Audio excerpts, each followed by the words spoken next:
திரு நம்பி நாராயணன் அவர்கள் தன்னுடைய வாழ்க்கையில் நடந்த சில சம்பவங்களை குறிப்பிட்டும் அவர் தன்னுடைய பணிக்காலத்தில் சந்தித்த சவால்களை குறிப்பிட்டும் ஒரு நூலாக தொகுத்து இங்கே கொடுத்திருக்கிறார். அவருடைய வாழ்க்கையினுடைய பயணம்தான் இந்த விண்வெளி தழும்புகள் என்று இங்கே வெளியாகியிருக்கிறது.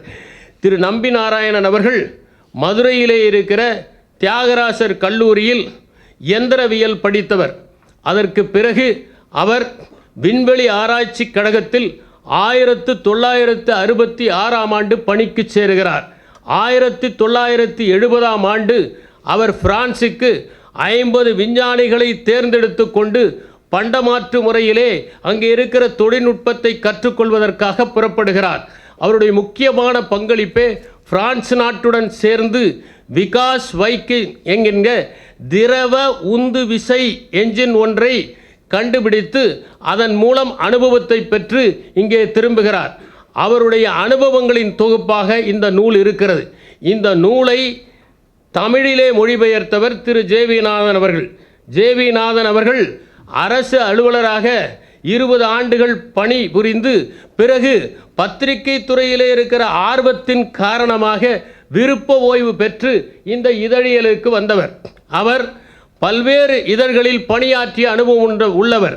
2000 புலனாய்வு கட்டுரைகளை எழுதி நேர்மையாகவும் தூய்மையாகவும் பணியாற்றியவர். அதற்காக அவருக்கு விஜில் என்கிற அமைப்பு தங்கப்பதக்கங்களை தந்ததோடு மட்டுமில்லாமல் இவருக்கு பாஞ்சஜானிய விருது என்கிற ஒரு விருதையும் அது வழங்கியிருக்கிறது. இது தவிர ஜே.வி. நாதன் அவர்கள் தன்னுடைய படைப்பாக்க திறனின் காரணமாக 400 சிறுகதைகளை எழுதியிருக்கிறார். இந்த 400 சிறுகதைகளில் 3க்கு இலக்கிய சிந்தனை பரிசு கிடைத்திருக்கிறது.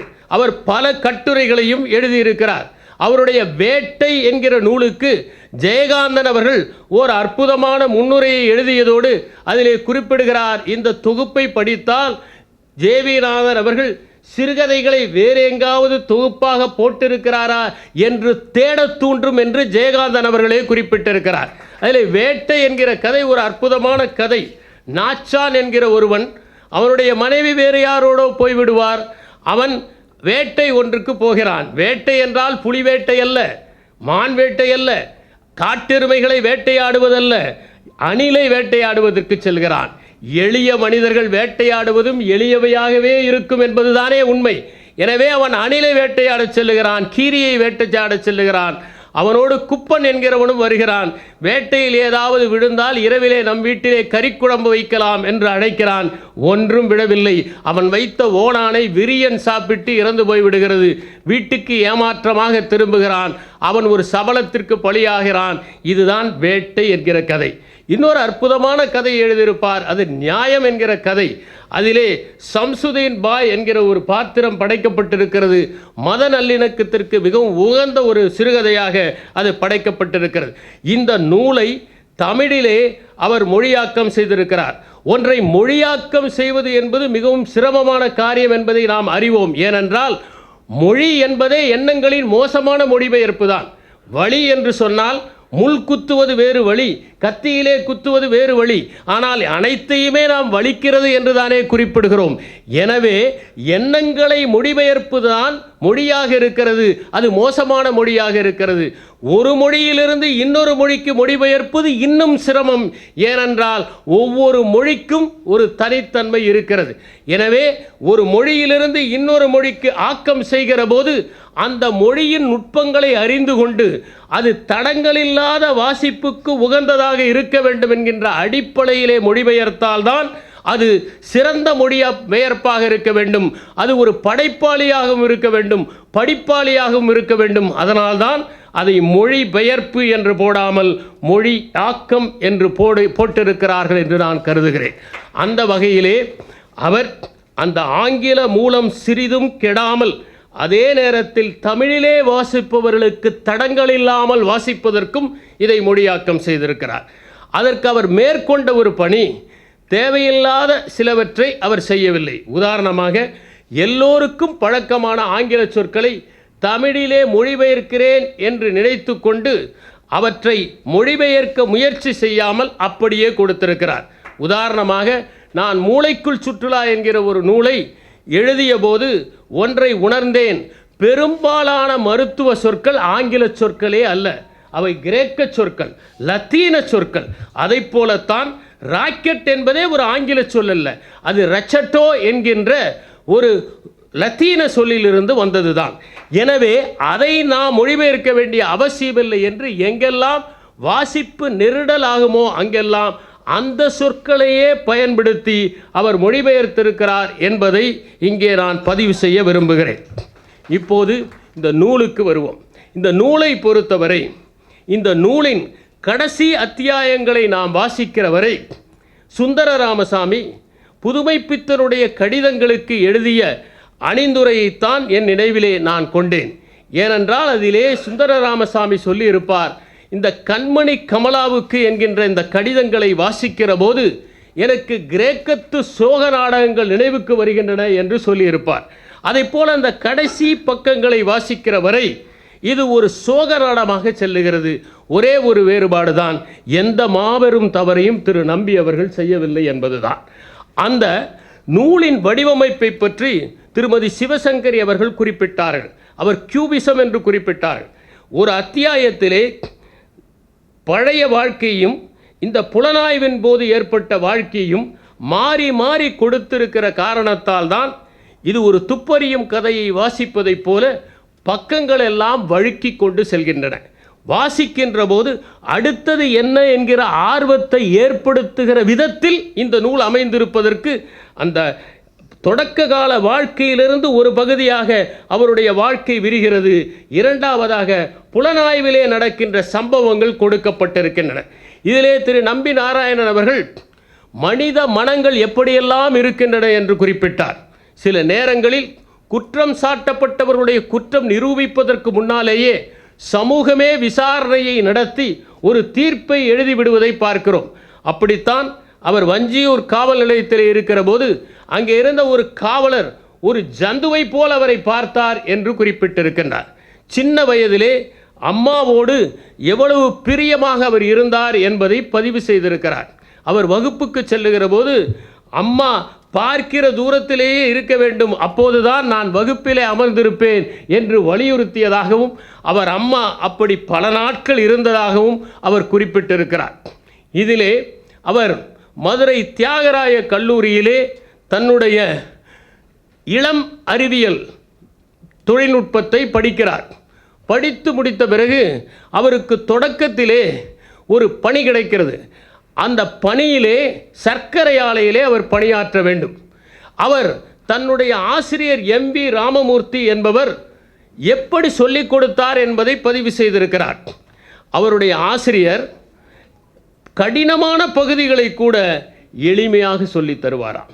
சொல்லித் தருகிற போது ஒன்றை சொல்வாராம், நெருக்கடியான நேரங்களில் நீங்கள் நிமிர்ந்து நின்றால் வாழ்க்கையிலே வெற்றி பெறுவீர்கள் என்பதுதான் அது. அந்த ஆசிரியருடைய அந்த அறிவுரை தனக்கு நெருக்கடியான நேரங்களிலெல்லாம் உதவியாக இருந்தது என்று குறிப்பிடுகிறார். சர்க்கரை ஆலையிலே ஒரு பணிக்கு சேர்கிறார். அந்த சர்க்கரை ஆலையிலே மிகவும் அர்ப்பணிப்போடு, சர்க்கரை என்றாலும் அக்கறையோடு தான் பணியாற்றுகிறார். அங்கே மிகவும் அக்கறையோடு பணியாற்றுகிற போது அங்கே கரும்பு சக்கை குழியை கருப்பன் என்கின்ற ஊழியர் தூய்மை செய்ய வேண்டும். அவர் அந்த குழியிலே இறங்குகிறார், சரியாக தூய்மை செய்யவில்லை. மேற்பார்வை பார்க்கின்ற இவர் அவரை மேலே வரச் சொல்லிவிட்டு தானே குழியில் இறங்கி அந்த கரும்பு சக்கையை அகற்றி சுத்தம் செய்கிறார். இதை மேலதிகாரி அந்த நேரத்தில் அங்கே வந்தவர் பார்த்து விடுகிறார். அவருக்கு மிகுந்த மகிழ்ச்சி.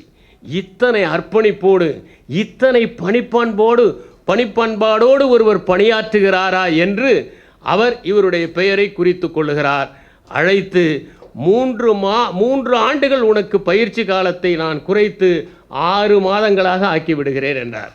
ஆனால் இவருக்கு நேர்மேலதிகாரியாக பார்த்தசாரதி என்கிற ஒருவர் இருக்கிறார். அந்த பார்த்தசாரதி இவரை பார்க்காத சாரதியாகவே இருக்கிறார். அவர் எப்போது பார்த்தாலும் இவர் இப்படி பயிற்சி காலத்தை குறைத்து கொண்டு வந்து விட்டாரே என்பதற்காக இவர் மீது எரிந்து விடுகிறார். இவர் விடுப்பு கேட்கிறார். அம்மாவுக்கு உடம்பு சரியில்லை என்று விடுப்பு கேட்கிறார். அவர் கடுப்பு காட்டுகிறார். அதனால் பணியே வேண்டாம் என்று சொல்லிவிட்டு வந்து விடுகிறார். அப்போது தும்பாவிலே தொழில்நுட்ப உதவியாளராக விண்வெளி ஆராய்ச்சி நிலையத்திலே ஒரு பணி இருக்கிறது என்கிற விளம்பரத்தை பார்க்கிறார். அந்த விளம்பரத்தை பார்க்கிற போது அவருக்கு ஒன்று தோன்றுகிறது, நாம் இதிலே விண்ணப்பிக்கலாமே என்று. தேதி முடிந்து விடுகிறது. 2 நாள் ஆன பிறகும் எதற்கும் போய்தான் பார்ப்போமே என்று நேரடியாக போகிறார். அங்கே இயக்குனராக மூர்த்தி என்கிற ஒரு மனிதர் இருக்கிறார். அவர் அந்த விண்ணப்பத்தை ஏற்றுக்கொள்ளுகிறார். காலதாமதமான ஒரு விண்ணப்பம் ஏற்றுக்கொள்ளப்பட்டதனால்தான் இவர் விண்வெளி ஆராய்ச்சி நிலையத்திலே அடியெடுத்து வைத்தார். அப்போது அந்த மூர்த்தியை பற்றி சொல்லுகிறார், மிக அற்புதமான மனிதர்.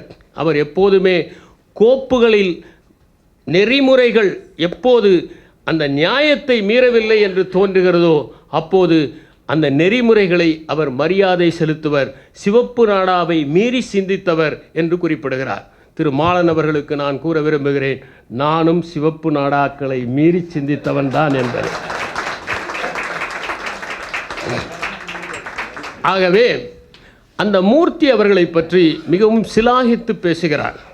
அதற்கு பிறகு அவர் தன்னுடைய அந்த பரிசோதனையிலே புலனாய்விலே ஏற்படுகிற அனுபவங்களை எல்லாம் கூறுகிற போது ஒன்றை கூறுகிறார். தன்னுடைய தந்தை கூறிய அறிவுரை அது. உனக்கு ஏதாவது நெருக்கடி நேருகிற போது உச்சபட்ச கஷ்டத்தை மனத்திலே நினைத்துக்கொள். அதை சந்தித்தால் என்ன ஆகும் என்று எண்ணிக்கொண்டாயானால் நிச்சயமாக அதிலிருந்து உன்னால் விடுபட முடியும் என்று கூறுகிறார். அதை நான் படித்தபோது எனக்கு செனக்கா அவனுடைய வாழ்க்கை நினைவுக்கு வந்தது. நீரோ அவனுடைய ஆலோசகராக செனக்கா இருக்கிறார். நீரோ மிகச்சிறந்த ஆட்சியை கொடுத்ததே செனக்கா இருக்கிற வரைதான்.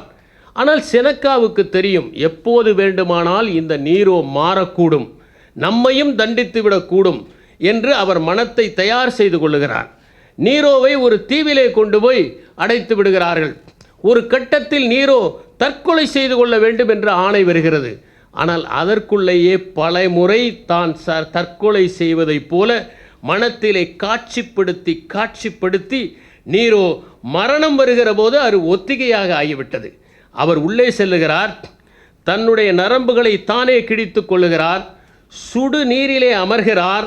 அப்போது அந்த இரத்தம் வெளியே வேகமாக வரும் என்று அந்த மரணத்தை மகிழ்ச்சியுடன் சிரிப்புடன் ஏற்றுக்கொண்டார் நீரோ என்று. உச்சபட்ச கஷ்டத்தை ஒருவர் காட்சிப்படுத்துகிற போது அது ஒன்றுமே இல்லாமல் ஆகிவிடும் என்பதற்கு உதாரணம் அது. அதை போலவே நாம் நெருக்கடியிலே இருக்கிற போது திடமாக இருப்போம். இங்கே இருப்பவர்கள் சொன்னார்கள், அவர் புலனாய்விலே 30 மணி நேரம் நின்றார், தண்ணீர் கூட அருந்தாமல் இருந்தார்.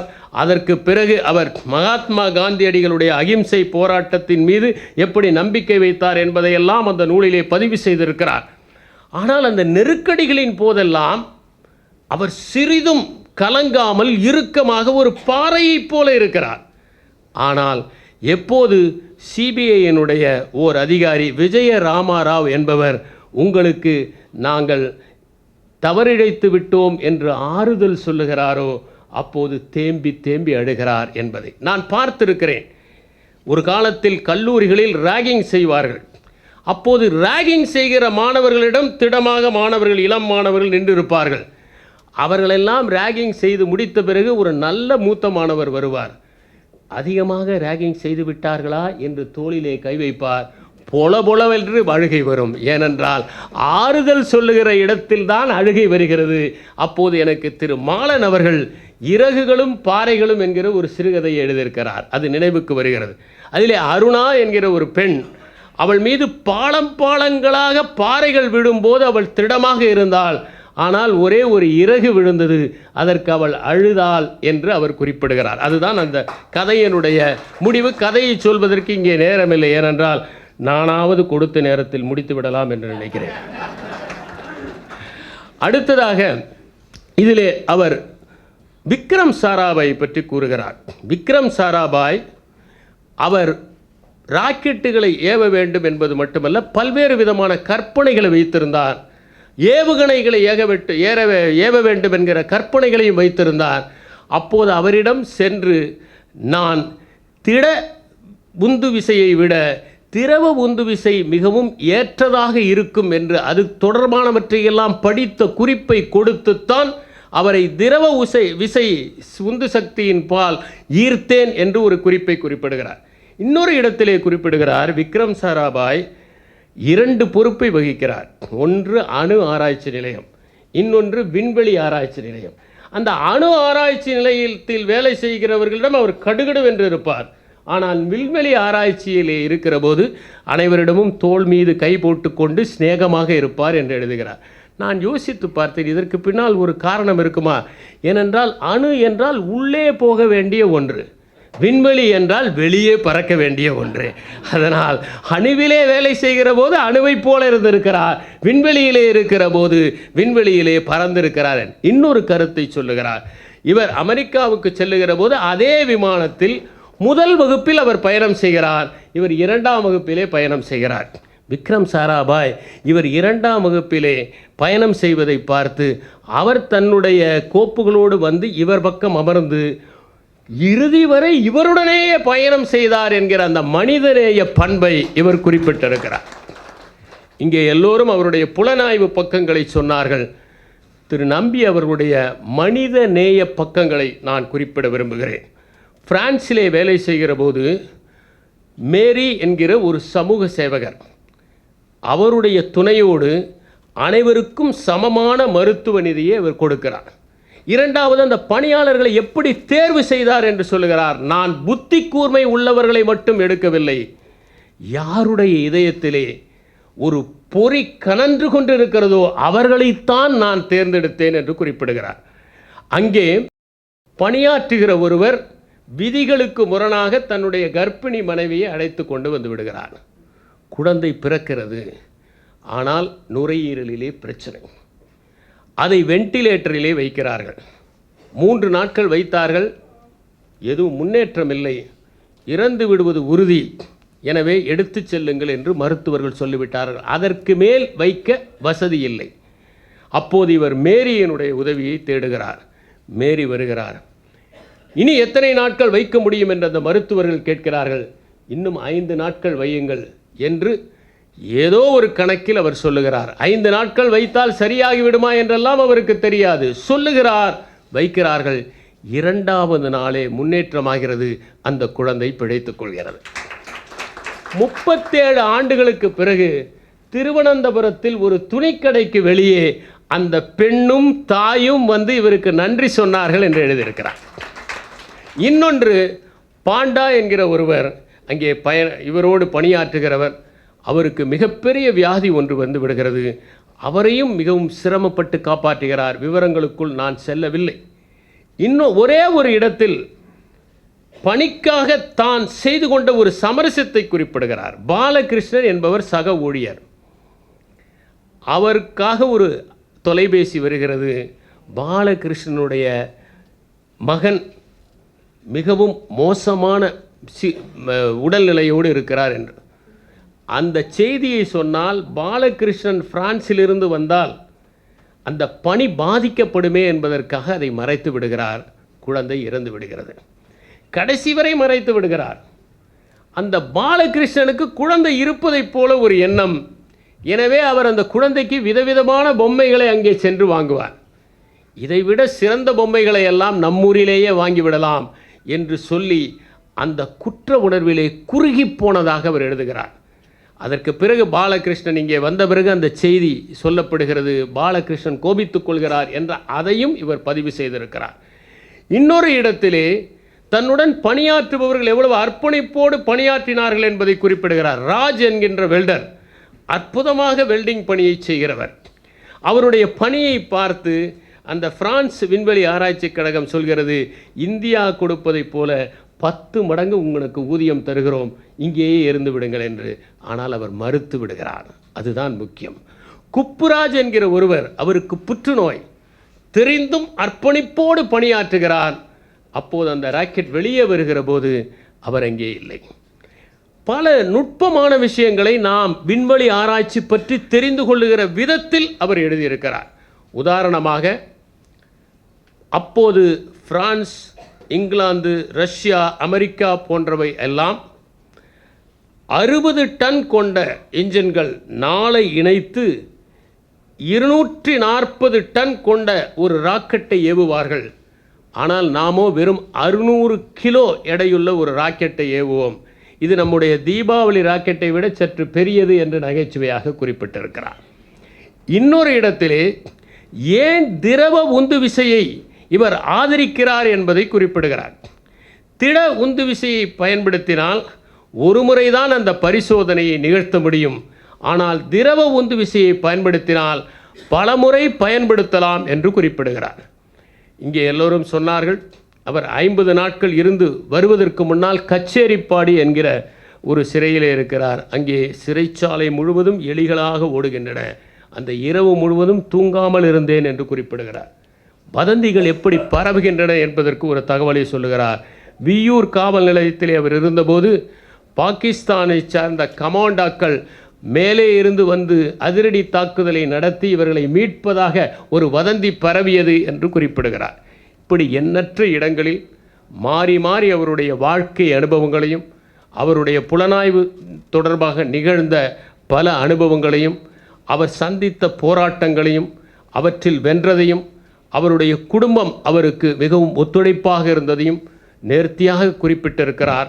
இந்த புத்தகத்தை மிக அழகாக புஸ்தகாவை சார்ந்த திரு ராஜேஷ் அவர்கள் 400 பக்கங்களில் வாசிக்க இலகுவாக அதிக கனமில்லாத ஒரு தாளிலே வெளியிட்டு இங்கே கொடுத்திருக்கிறார். ஒரு புத்தகத்தை வாசிப்பதற்கு முன்னால் நாம் யோசிக்க வேண்டிய ஒன்று இருக்கிறது. இந்த புத்தகத்தால் நம் அறிவின் அடர்த்தி ஓரங்குலமாவது அதிகரிக்குமா என்று. நிச்சயமாக இந்த புத்தகத்தை நீங்கள் வாசித்தால் ஓரங்குலம் அல்ல 6 அங்குலம் அதிகரிக்கும் என்று கூறி விடைபெறுகிறேன்.